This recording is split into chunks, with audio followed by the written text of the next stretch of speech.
Welcome back to gossips garage. రాజీనామాకు ready, resign చేస్తా, మళ్ళీ గెలుస్తా, బట్ వన్ కండిషన్. అమాత్య పదవి ఇవ్వాలంటూ కాంగ్రెస్ పెద్దల ముందు డిమాండ్ పెట్టారట మాజీ మంత్రి దానం నాగేందర్. మరోసారి స్పీకర్ నోటీసులు ఇవ్వడంతో దానం ముందే అలర్ట్ అవుతున్నారట. స్పీకర్ వేటు వేసే కంటే ముందు రిజైన్ చేసేందుకు సిద్ధమవుతున్నారట. అంతకంటే ముందే ఢిల్లీకి వెళ్లి అధిష్టానం పెద్దల్ని కలిసి వచ్చారు. దానం విజ్ఞప్తికి అధిష్టానం ఓకే చెప్పిందా? 9 మంది సేఫ్, దానం మాత్రమే బైపోల్ ఫేస్ చేయబోతున్నారా?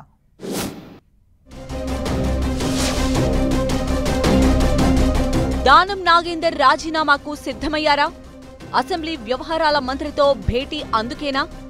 రిజైన్ చేస్తా, మళ్లీ గెలుస్తా, వన్ కండిషన్ అంటున్న దానంకు మంత్రి పదవిపై అధిష్టానం హామీ ఇచ్చిందా?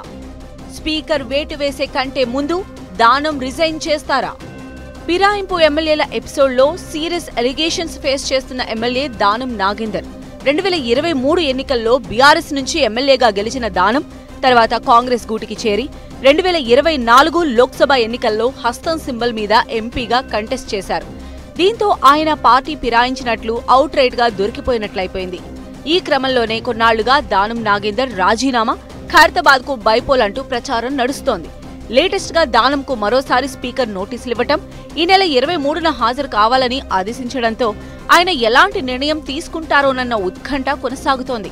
స్పీకర్ దగ్గర విచారణకు దానం అటెండ్ అవుతారా, అంతకంటే ముందే రిజైన్ చేస్తారన్న సస్పెన్స్ కొనసాగుతోంది.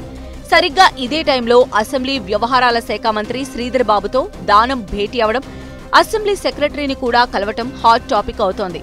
రాజీనామాకు దానం సిద్ధమయ్యారని, కాంగ్రెస్ అధిష్టానం నుంచి అనుమతి రాగానే స్పీకర్ కు రిజైన్ లెటర్ పంపిస్తారని అంటున్నారు. కడియం శ్రీహరి కూడా మిగతా 8 మంది ఎమ్మెల్యేలాగా సేఫ్ జోన్లోకి వెళ్లిపోయినట్లేనన్న టాక్ వినిపిస్తోంది. దానం రిజైన్ చేస్తే తెలంగాణలో, పైగా గ్రేటర్లో మరో ఉప ఎన్నిక తప్పేలా లేదు. ఢిల్లీలో పార్టీ ముఖ్య నాయకత్వంతో దానం చర్చలు జరిపి వచ్చారు.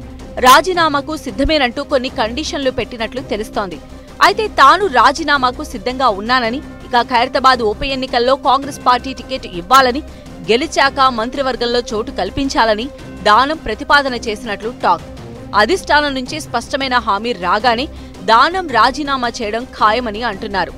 గ్రేటర్ కోటా మైనార్టీ ఈక్వేషన్లో ఆల్రెడీ అజారుద్దీన్ ను మంత్రివర్గంలోకి తీసుకున్నారు. లేటెస్ట్ గా జూబ్లీహిల్స్ బైపోల్లో గెలిచిన నవీన్ యాదవ్ పేరు కూడా ఇప్పుడు కేబినెట్ రేసులో వినిపిస్తోంది. ఇప్పుడు దానం కూడా గ్రేటర్ కోటాలో అమాత్య పదవిపై ఆశలు పెట్టుకున్నారట. దానం మున్నూరు కాపు, నవీన్ యాదవ్ సామాజిక వర్గం. ఈ 2 సామాజిక వర్గాలు తెలంగాణలో బలమైన ఓటు బ్యాంకు కలిగి ఉన్నాయి. ఇప్పటికీ ఈ వర్గాల నుంచి కేబినెట్లో చోటు లేదు.